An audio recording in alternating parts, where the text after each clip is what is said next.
Fala galera, hoje nós nos encontramos aqui em mais uma videoaula para vocês. E hoje a aula vai ser sobre termos de relação e comparação.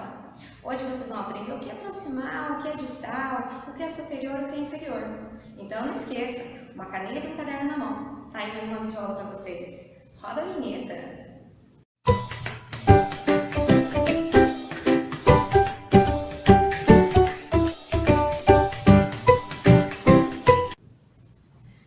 Voltando aqui para o estúdio de gravação, vamos entender lá como é que funcionam esses termos de comparação e relação.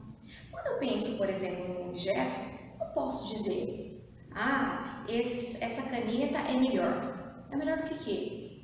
Então eu tenho que estar comparando com uma outra caneta ou algum outro objeto.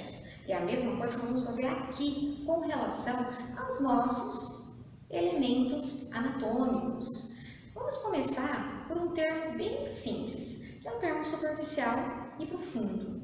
Quando eu me refiro a superficial e profundo, eu estou me referindo à pele, à superfície. Vamos pensar aqui, de acordo com esse modelinho que nós temos aqui.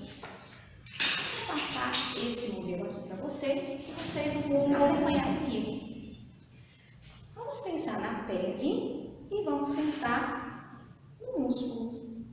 Quem está mais próximo da superfície? A pele ou o músculo? Quem pensou em casa que é a pele está super correto. Então a pele é superficial em relação ao músculo, que é profundo.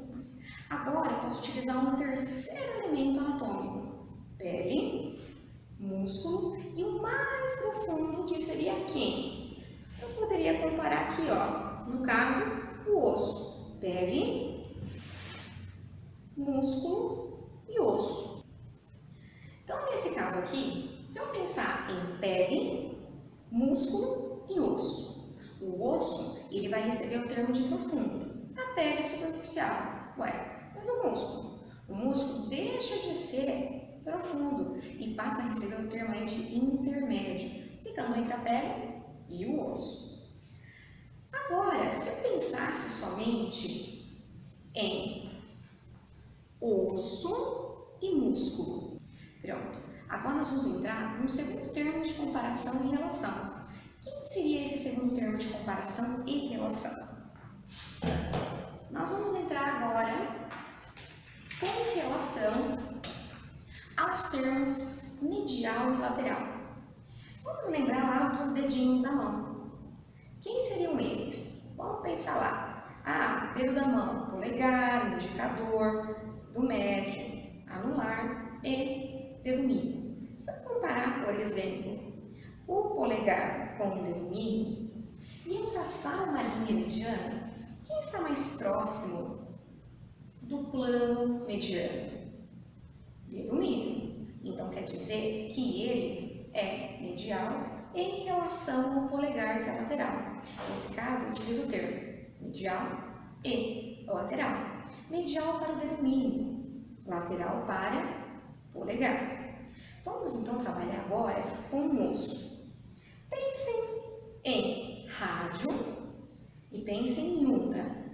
De acordo com uma linha mediana, o rádio está mais distante, a una está mais próximo. Guardem lá na posição anatômica, como é o polegar, que acompanha o rádio, fosse a anteninha do rádio. Em posição anatômica, o rádio fica lateral, portanto a una é medial.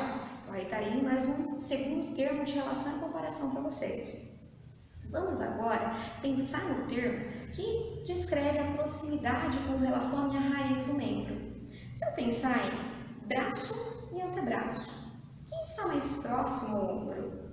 Nesse caso, é o braço. Portanto, o braço é proximal com relação ao antebraço, que é distal. Percebam aqui, não tem por que usar medial ou lateral. Eu não estou falando de uma linha mediana. E tampouco eu estou falando se é superficial ou profundo. Todos encontram-se no mesmo nível.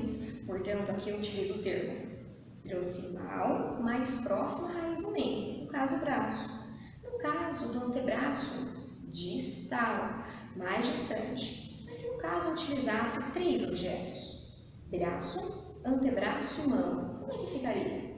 O braço é proximal, O antebraço, nesse caso, vai ser médio e a mão vai ser distal. É a mesma aplicação que eu vou estar utilizando para as falanges. As falanges constituem os dedos proximal, média e distal, com exceção do polegar, porque o polegar só tem duas falanges, que é a proximal e a distal. Outro termo que nós podemos também estar utilizando é com relação à parte superior e à parte inferior. Só lembrando que quem determina superior e inferior é aquele plano transversal, que divide o meu corpo em região superior e inferior. Se eu pensar no braço e na coxa, o que um tem a ver com o outro?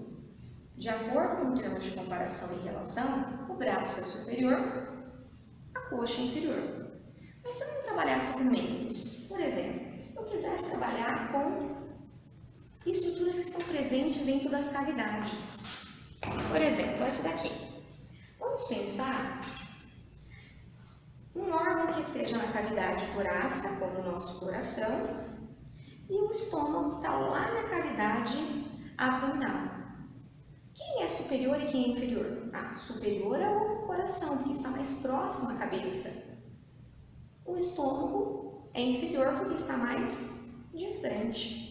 Nesse caso, eu não vou estar utilizando o termo medial ou lateral, porque um está do lado do outro para poder comparar com uma linha mediana. E tampouco um está sobreposto ao outro, dando uma proximidade ou distanciamento com relação a uma superfície. Agora, um outro termo que nós também podemos estar utilizando aí é com relação às musculaturas no qual estão próximas ou distantes de uma cavidade. Aqui nós vamos ter duas musculaturas. Uma que é o músculo oblíquo externo e o músculo oblíquo interno do abdômen. Ora, por que será que os anatomistas não utilizaram o termo músculo superficial do abdômen e músculo oblíquo interno do abdômen? Nesse caso, o externo e o interno não estão se relacionando a uma superfície, mas sim a uma cavidade. Então, toda vez que ele estiver próximo ou distante de uma cavidade, ou estiver falando dessa cavidade, especificando no caso de uma cavidade torácica, eu não utilizo o termo superficial e profundo, mas sim eu utilizo o termo externo e interno. No caso interno, refere-se a uma estrutura que é mais próxima ao centro ou cavidade. No caso externo, uma estrutura que é mais distante de um centro ou cavidade. Se eu pensar agora na estrutura que seja anterior e posterior, o que seria isso? Lembrem que nós temos um plano que é coronal, que divide o corpo em região anterior e posterior. Se eu pensar no dorso do nariz em relação ao osso occipital que forma a nuca, em termos de relação e comparação, qual é o termo adequado que eu poderia utilizar? Nesse caso, ambas são estruturas superficiais, se for um modelo como esse. Ambos estão na estrutura superior, mas qual é o termo que eu poderia estar utilizando? De acordo com o plano coronal, um está na região anterior e o outro na região posterior. Eu também posso estar aplicando esse termo no caso da palma da mão e do dorso. A palma da mão está voltada anteriormente, o dorso está voltado posteriormente. Querem ver um outro exemplo? Se eu pegar o dorso do pé e a planta do pé, eu poderia estar utilizando no caso posterior e anterior? Nesse caso, não. Nesse caso, o dorso do pé, vulgarmente conhecido como peito do pé, é superior. Já a planta do pé já é inferior. Então, vendo só como que eu posso estar aplicando os termos de relação e comparação? Ficou fácil agora, né? Então, se vocês gostaram da videoaula, não esqueçam, dê um like, se inscreva no nosso canal e ative o sininho para acompanhar as próximas videoaulas. Até lá!